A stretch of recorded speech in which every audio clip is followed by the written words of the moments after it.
makambo oyo ezali kosalama na monde terrestre, monde à mokili, entre guillemets, au pays concerné bongo la spiritualité. Bomaka, et ça a péché grave.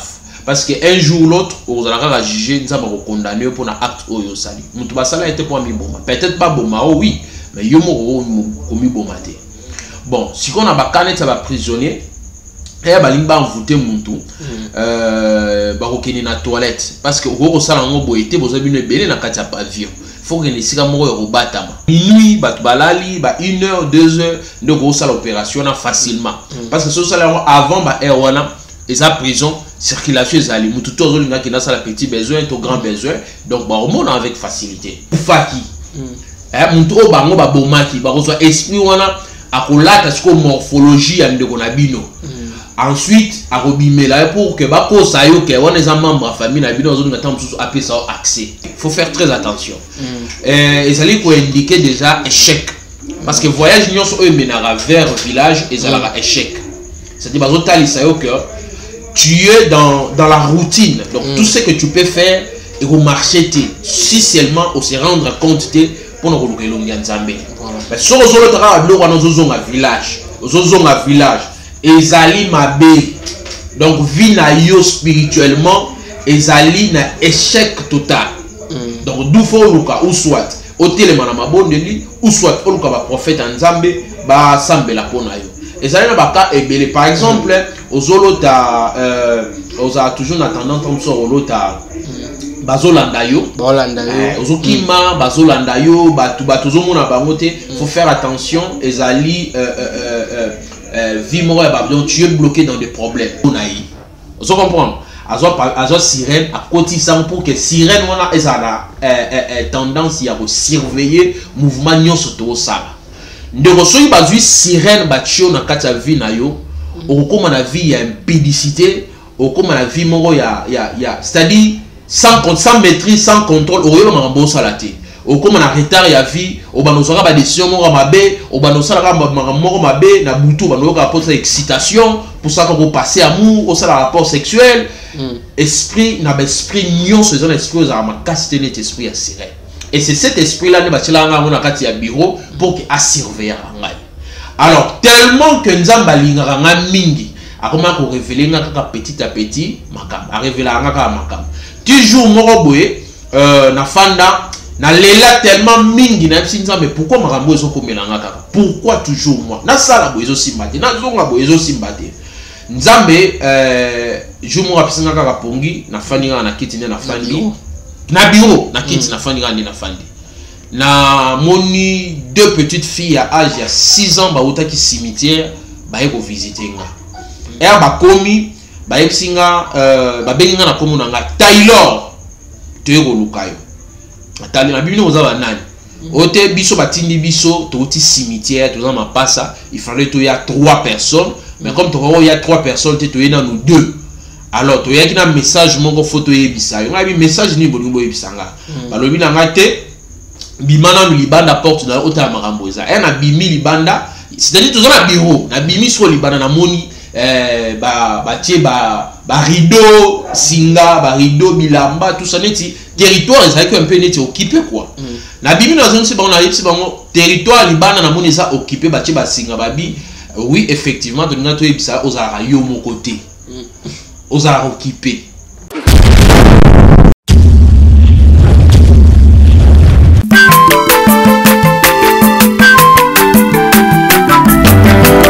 Mwana moto te boa kosangai abongwa ni pete boa wanana zambe ya luna savien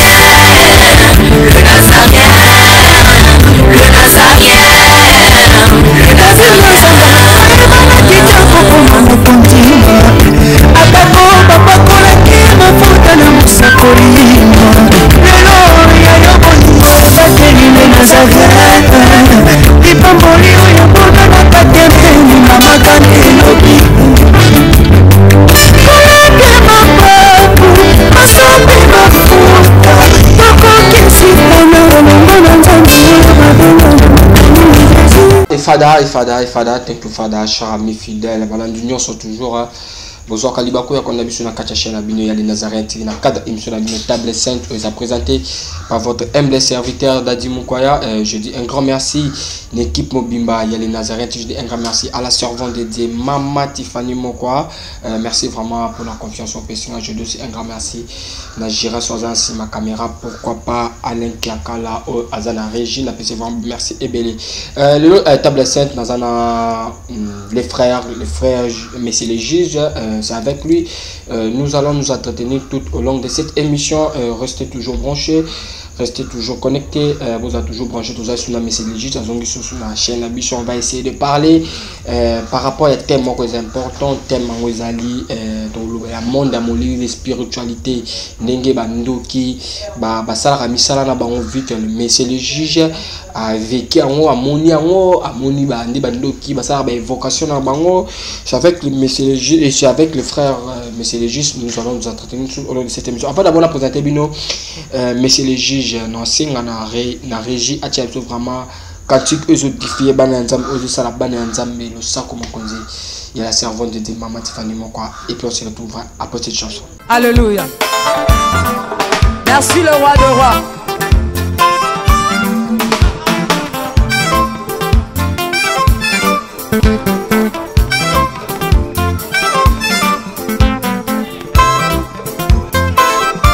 Alléluia.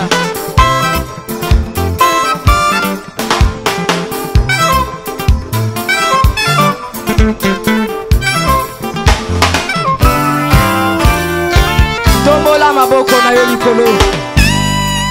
Lakisa maboko na yo.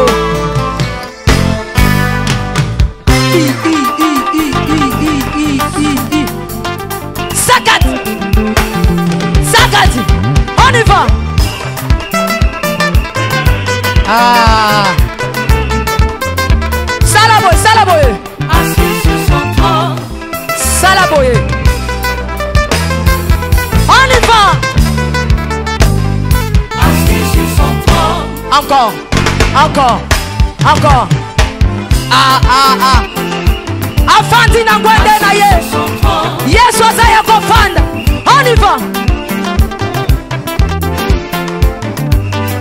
assis sur son trône, Afandi, afandi, afandi, afandi.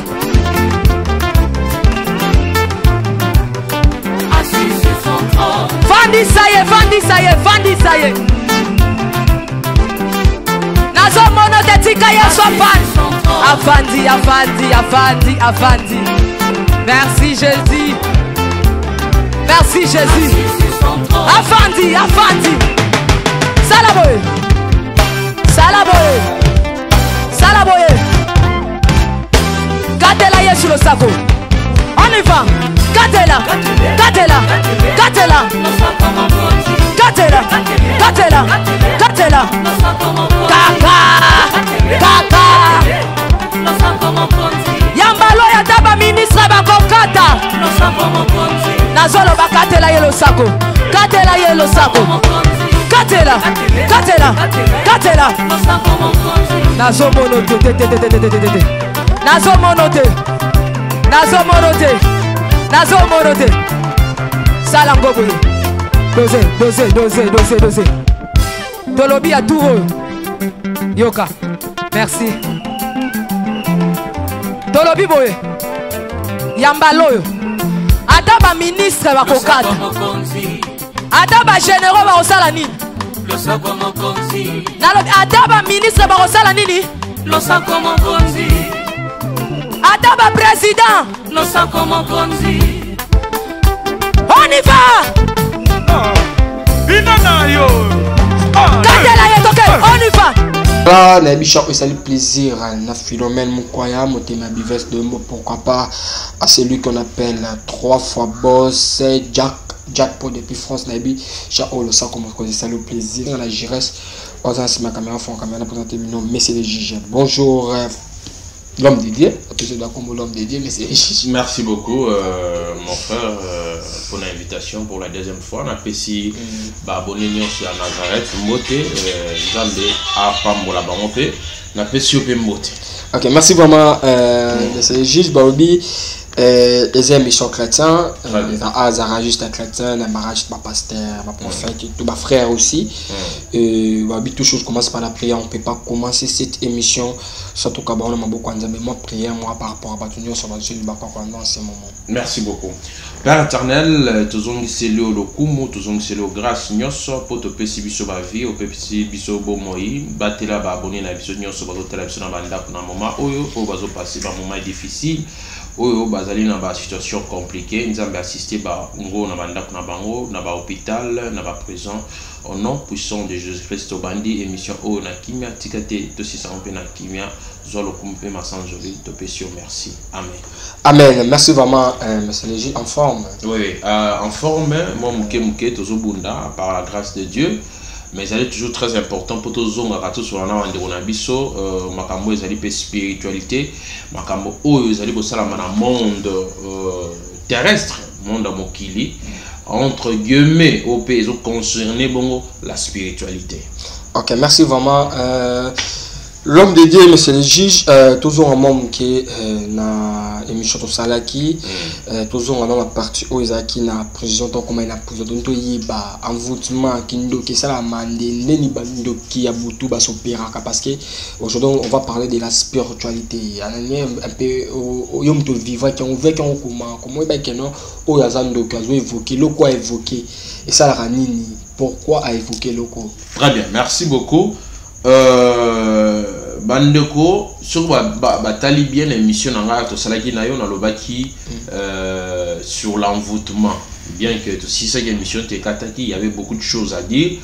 Envoûtement et salamaka ezara na ba principe nango neti na ba cas oyo neti ya prison par exemple parce que envoûtement ça va sortir belé na ko expliquer moko par cas envoûtement neti na prison et na komi basala kango pour na ko bloquer ba sortie ya bato c'est-à-dire muto ya bimate azaka na prison Satan a profité en bajar makambo parce que Satan a tellement rusé que ali ngomona mutu na souffrance pour que muto a craqué c'est-à-dire a cédé a mi pesa na ou soit a mi boma on moni ko mi boma o bato ba mi boma ka et ça a péché grave parce que un jour ou l'autre on allera juger nous avons condamné pour un acte oyo sali mutu basala était pour mi boma peut-être pas boma oh oui mais yo mo komi bomate bon si on a ba canet ça va prisonnier et ba limba envoûter mutu ba kokeni na toilette parce que oko sala ngo boité boza bino belé na kati ya pavillon faut que ne sika moko yo batama pour que ne sika ko batama faut za ba air moko tardif ba air moko ba minuit ba balali ba 1 heure 2 heures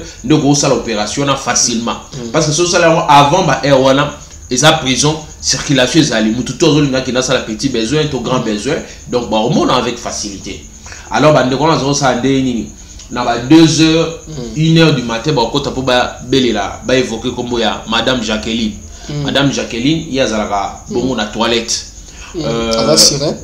madame Jacqueline naza mona mwasi mo afanda ka bisika mo ya mabe bisika salité sur bazo bel mingi oso muni ba ba évoquer comme on ba marabout banganga ba to ba sala ba kisa ba multiplication tout ça de ba benga kai ça va pour renforcer ko zoper milieu mo batu ko dominer donc le rebelle quoi alors ba kini na toilette so comme na toilette peut-être na ba minuit ba rozoa ba biloko ya cérémonie peut-être ba mungo ba sangisa ki to ba nini tout ça ba obwaka na toilette so ba boyi na toilette ba sali ba prière ba zui almet ba pelisi ba zui ba biloko na bango ba préparer neti aliment quoi pour évoquer madame Jacqueline ba boki tout ça pendant ce temps bino bozala bolali pongi moko vraiment très approfondi au mona mutu mususu na butu soko remarquer bien ozolala olingo la mukapo sambela okokato kinzoto kilo makasi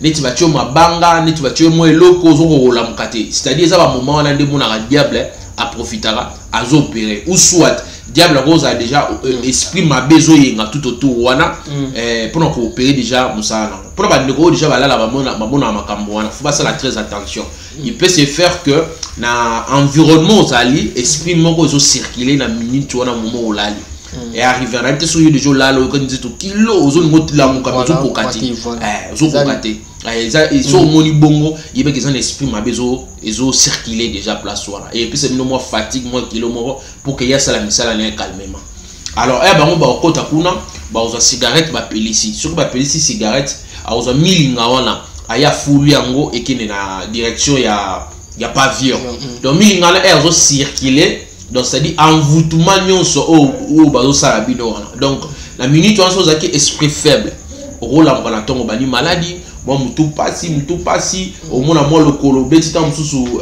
libaku osoki moi pota comme nene bakati lokolo donc et comme makambo ebele babilo kwana ezaka ba sacrifice o siko esprit et récupérer esprit na yo ba bombi yango ba concevoir yango na monde des ténèbres pour que ba réutiliser yango de façon mususu ndongo mona par exemple nganga ya lobi to belela esprit ya papa na bino to babenga esprit ya maman na bino en réalité za ka esprit ya ba parents na biso ti ba papa na yo te papa na été de côté eza esprit o bazwa ki ya muto akufaki muto o bango ba bomaki ba kozwa esprit wana akolata siko morphologie ya ndeko na bino ensuite akobimela pour que ba kosa yo ke wana eza membre ya famille na bino ozo ngata mususu apesa accès ne balobaka ke non avant neti na otoko ya mamutu dernièrement zolobaka ye avant aider mutu avant bikisa mutu il faut esprit ya grand-père na ye to ya maman na ye mo akufaki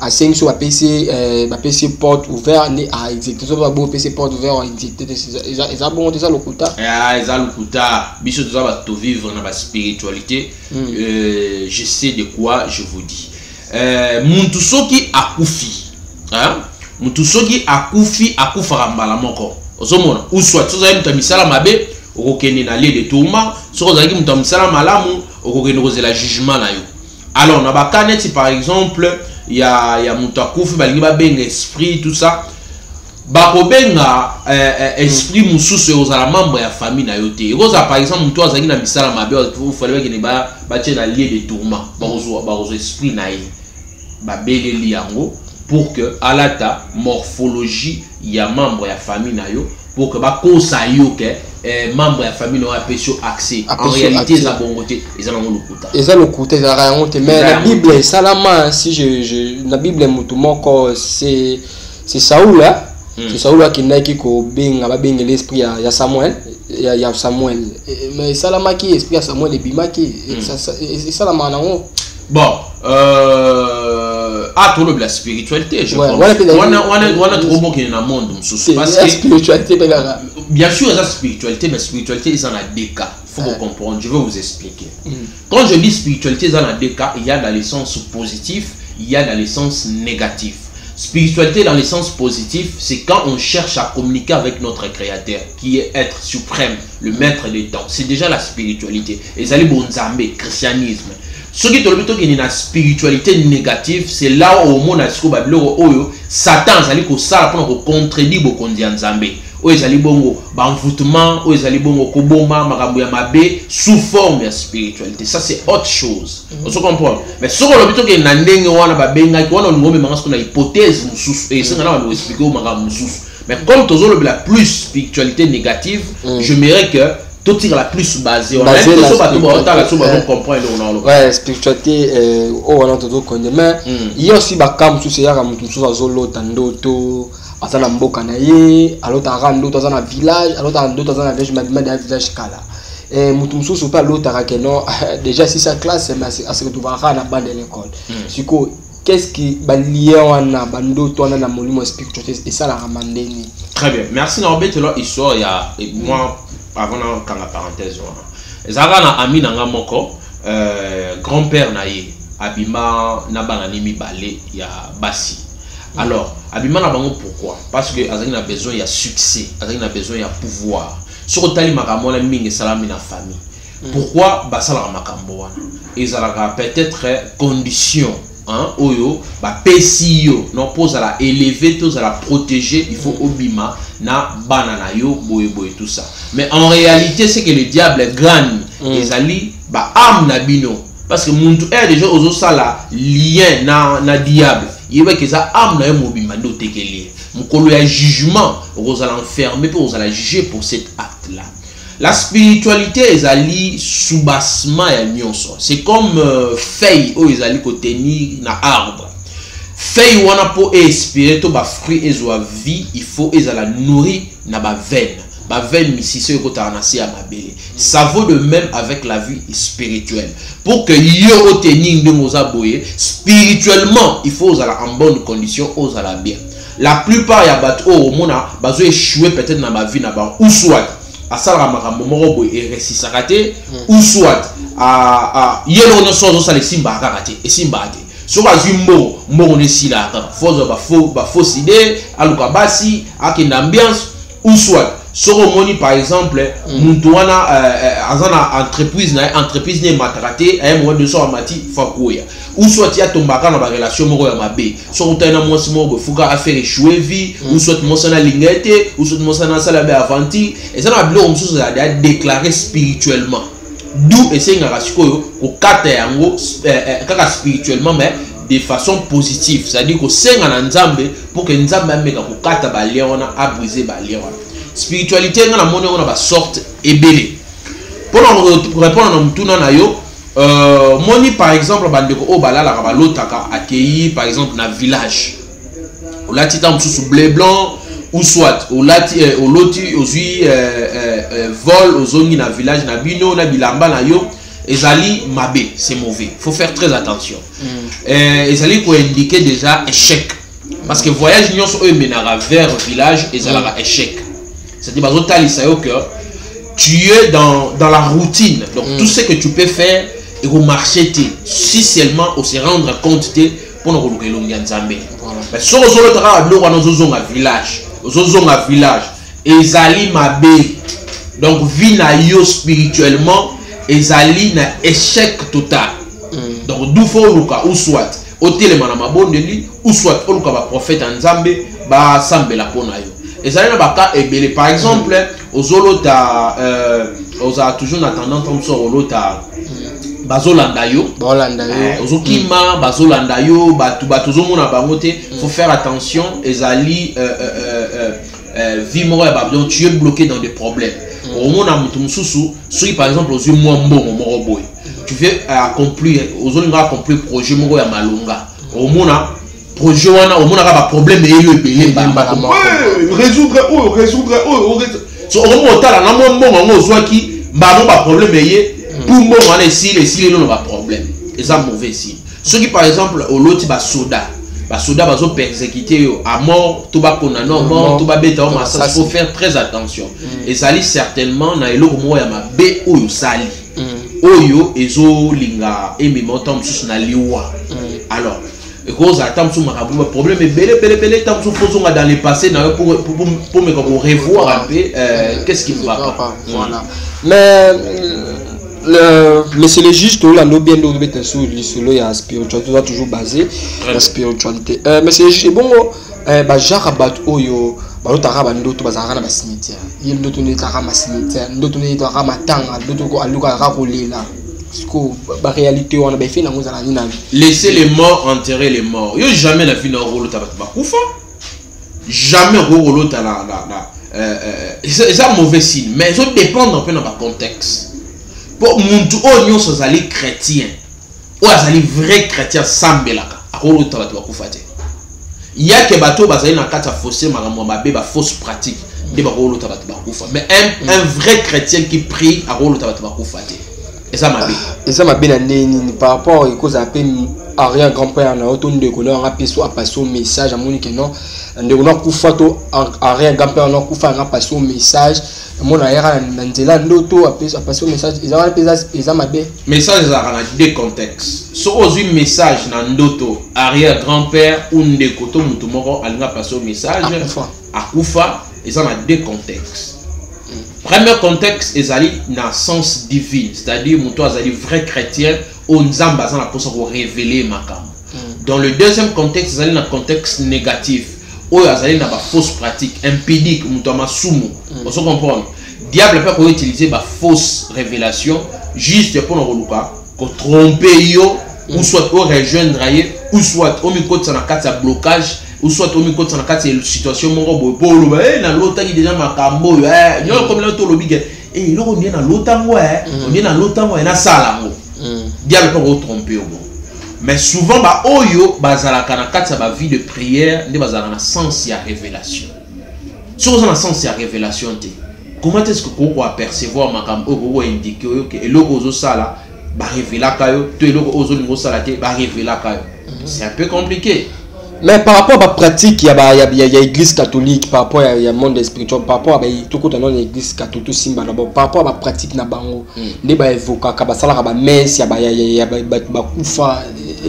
c'est normal. Pour nous, la pratique encore démoniaque.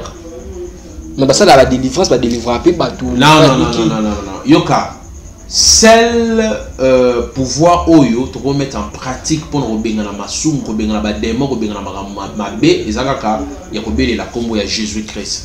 Jésus Christ est abimisi ba démon na kati ya nzoto ya type wana soki boazi na milieu mabe ba démon tout consort a salaka ba pratique te alobaka tout simplement apesaka ordre milieu mabe elongwa pour que quand on a bangulu et après milou ma baby manga tout ce qu'on peut au monde on a mis sous tes côtés malamon on ngulu les yeux paniqués comme bora na mai. C'est pour dire quoi makambo oyo tali spiritualité to makambo oyo ezali ya osala ba pratique moko cérémonique eza nécessaire karaté ya osala la ba biloko moko ya physique ba milinga ba nini tout consort non ça a l'importance te comme ya Jésus Christ c'est aussi suffit que juste pour nous benga na milieu mabe ko déclarer ko pas mila yango bien que Jésus Christ à l'époque est mutmo a kufara misu azoka zelu a tchesoi a mais bah faut pas comprendre pourquoi Jésus Christ ça la bongo il y a certaines choses euro senga pratique.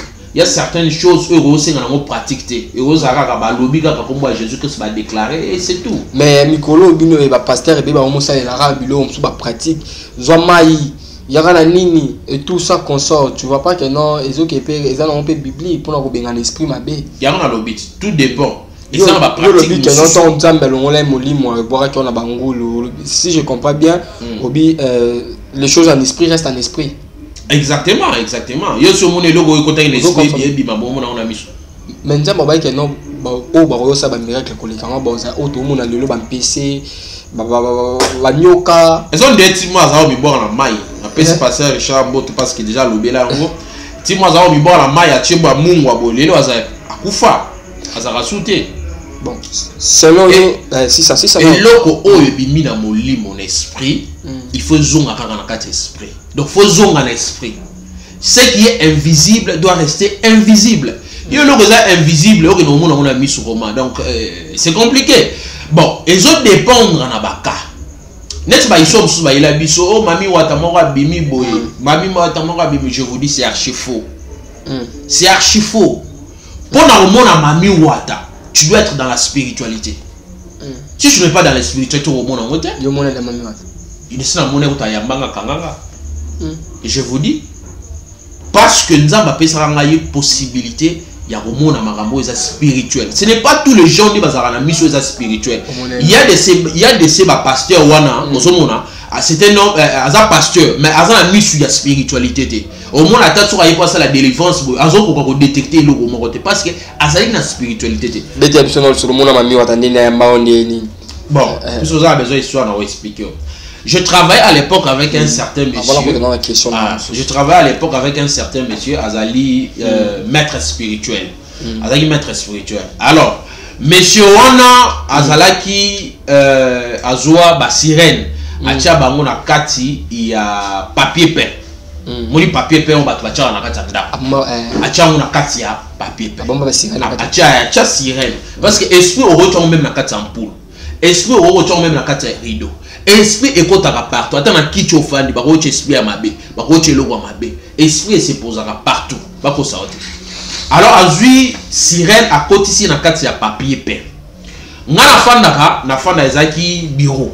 Ezaki na bureau. Bureau na ezaki bureau na yi. Vous comprenez? Azo sirène à côté ça pour que sirène wana ezala tendance ya ko surveiller mouvement nyonso to sala. Ndeko soki bazui sirène batio na kati ya vie na yo, okoma na vie ya impédicité, okoma na vie moko ya c'est-à-dire sans maîtrise, sans contrôle, au lieu de m'embosser à la tête. Au comme on a retard ya vie, au banosara ba décision moko mabe, au banosara moko mabe na butu banoka rapport excitation pour ça qu'on passer amour, au ça rapport sexuel. Esprit na esprit nion ce genre esprit aux ma casse net esprit à serré. Et c'est cet esprit là ne batila nga on a kati ya bureau pour que a surveiller ngai. Alors tellement que nzamba lingaka nga mingi, a comment ko révéler nga kaka petit à petit makam, a révéler nga kaka makam. Toujours moko boye na fanda na lela tellement mingi na psinza mais pourquoi makambo ezo komelanga kaka? Pourquoi toujours moi? Na sala boyezo simbate, na zonga boyezo simbate. Nzambe jumu rapsinga kaka pongi na faninga na kiti na fandi. Na bureau na kiti na faninga na fandi. Na moni deux petites filles à âge ya 6 ans ba utaki cimetière ba yeko visiter nga. Er ba komi ba yepsinga ba benga na komo nga Taylor teko lukayo. Atali na bibino oza banani. Ote biso batindi biso toti cimetière toza mapasa, il fallait to ya 3 personnes, mais comme il y a 3 personnes te toyena nous 2. Alors to ya ki na message moko photo yebisa. Yo ngabi message ni bolingo yebisanga. Balobi na ngate bimana libanda porte na ota makambo eza. Na bimi libanda, c'est-à-dire toza na bureau, na bimi so libanda na moni ba rideau singa ba rideau bilamba tout ça neti territoire ça qui un peu neti occupé quoi na bimi na zone c'est bon na yipsi bango territoire libana na moni ça occupé ba singa babi oui effectivement de ngato yipsa ozara yo mon côté ozara occupé baloba na nga juste ra bon na zaka no mon côté na za occupé comment ba singa o moni mutambo o to yenango o to yaki nde poto cha mutambo o e po kangayo. Mais tellement tout ça va messager, tu as pour te passer un message, il y a un autre, tu as dit ça, ok, yo va partir à l'élo que vous avez yo monté, vous avez occupé. Après un moment donné, na fongoli misu, na fongoli misu l'élo qu'on est travaillant na dégâts du boma. Après 2 jours passés, bah continue de la mettre sur sirène yé mon grand-père. C'est pour la toute première fois dans le temps où on dit ça blague, ce n'est pas du gâteau. C'est pour la toute première fois na misu na mona sirène d'engazala. La tinela sirène à moi à âge à 13 ans, c'est-à-dire à ça apparence c'est à moi à 13 ans, mais à ça m'colo. Parce que sirène dans sa bonne beauté naé, au gros comparer on a beauté à ba fille peut-être il y a mon kilo ya, à ça la beauté morobo mystique. À ça qui na bikini, bikini mo ya rose et canier poitrine, na sebo les années poisson, à ça qui ko tremper les colos à l'espace. Voilà c'est un film été. Ne onanga. Dans une ça yo réalité, même bateau autant ils sont on débat aventure. Sirène azo te pas likolo. Abimelinga kanganga. Tellement na sauter na boaka maboko. Jésus na ganga. Sirène alimo. Jour wana so di sirène wana kanga mbele na kufa. Donc alingaka zonga linga kene nanga. Oui. Bino yo akande ke ba enlèvera bato. Enlèvement ko ya enlèvement pe spirituel démoniaque pe zala. Ba ko ya pe ba enlever yo ba ke na yo.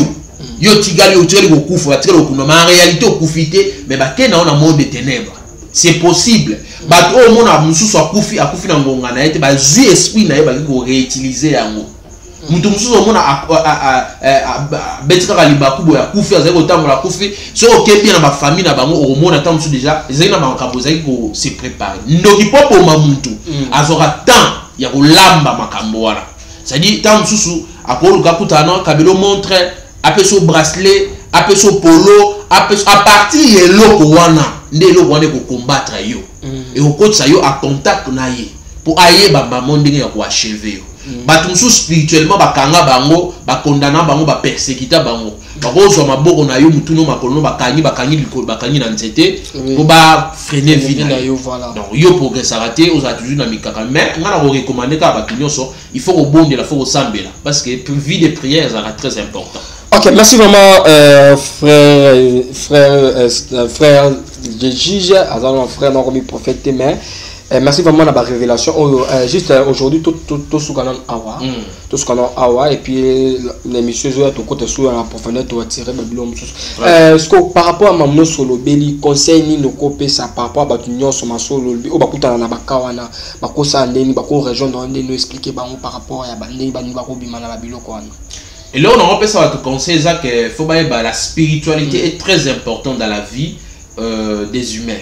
Si on néglige la spiritualité, on a ensemble la raté, il y a que balokarayo.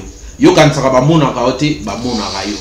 Et balobaka mikolonio so bo sambela ça pas mbaté ba bi pourquoi balobaka bino bo sambela. Soki muntu oyo kuto azali ndoki azo respecter ba pratique ya bo satanisme na ye ya bo ndoki na ye et bongo yo mutu azali chrétien osambela kate okenda église te oyebi créateur na yo te otanga ba passage biblique te osala ke loko te ozali mutakala po ba bomba yo c'est facile bo sambela ka bozo ratanga ko remercier nzambe neti ngai wo nzambe salo bagi na ngai na pesio don ya guérison na pesio don ya prophétie ya kobenga na bilou mabe jusque là dans 6 mois ya préparation non na bandi ko sa eloko mote mukolo makamtu aussi là bomona ngai na ba TV ko prophétiser pour na batu bomona ngai ya ko sakola ya ko délivrer batu en ligne batu bazo bika batu pe bazo zo ba guérison na ko sa makambo ebele mais ngonga nanu ekokite. Donc tout ça c'est là on sait là bande on se balinga nzambe nzambe na biso za amour nzambe si akufa pour na masumu na biso bobanga ke lokote si y a un problème quand on a chambre sambela et puis ko bosana te ko pesa ba dime ko ke na église c'est très important. Donc on a pena conseil na ko pesa bandeko plus ne yango.